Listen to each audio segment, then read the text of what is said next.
Lomé, 13 janvier 1963. La nuit n'est pas encore finie, mais déjà, elle se fissure.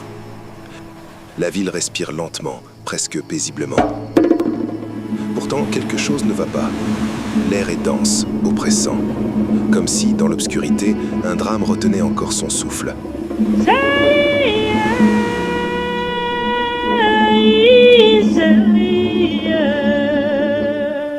Dans les rues désertes de Lomé, des silhouettes glissent sans bruit. Des hommes en mouvement, discrets, déterminés. Leurs pas sont mesurés, leurs regards fermés.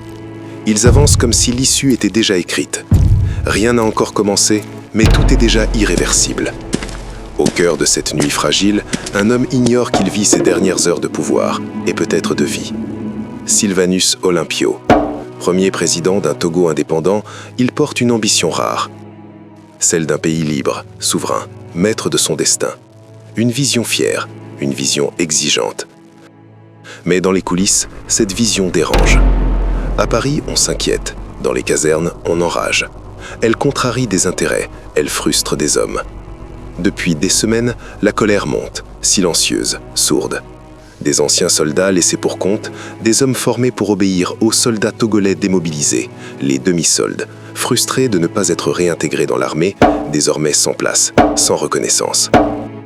Et parmi eux, un nom revient, encore et encore, Gnassingbé Eyadema. Jeune, ambitieux, un homme façonné par l'armée et prêt à briser l'ordre établi.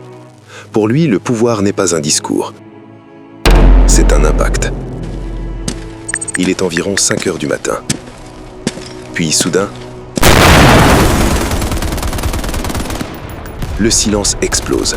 Des coups de feu, secs, brutaux, définitifs. Le palais présidentiel est attaqué. En quelques secondes, tout bascule. Les gardes sont débordés, désorientés. Le chaos s'installe rapide, incontrôlable. Dans la confusion, une décision s'impose. Fuir. Sylvanus Olympio s'échappe. Sans escorte, sans protocole, presque invisible dans l'obscurité. Il ne fuit pas pour abandonner, il fuit pour survivre.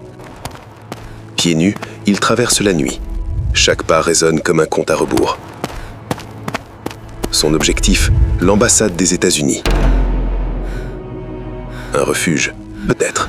Mais cette nuit-là, il n'y a pas de refuge. Arrivé à quelques mètres de l'entrée, il s'arrête, adossé à un mur froid. Le souffle court.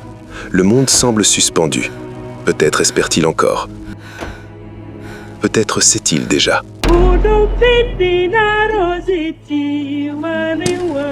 Puis, des pas. Ils approchent. Lents, inexorables. Des silhouettes surgissent de l'ombre. Des soldats. Le temps se contracte. Un geste, un tir, un seul.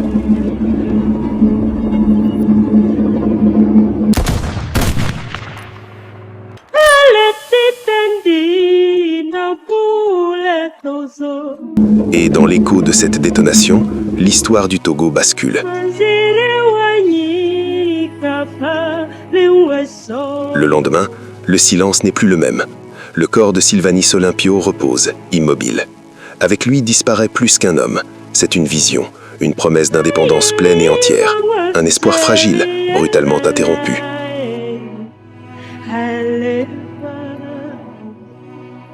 Quelques heures suffisent pour redessiner le pouvoir. Un nouveau nom apparaît, Nicolas Grunitzky. Installé à la tête du pays par les militaires, il incarne un changement imposé.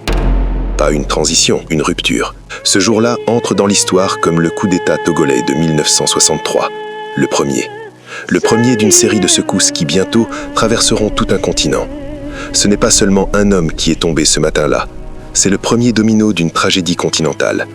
L'Afrique indépendante venait à peine de naître et déjà, elle apprenait que sa liberté aurait un prix lourd, un prix humain, un prix historique. Le Togo venait d'ouvrir une porte que personne ne saura refermer.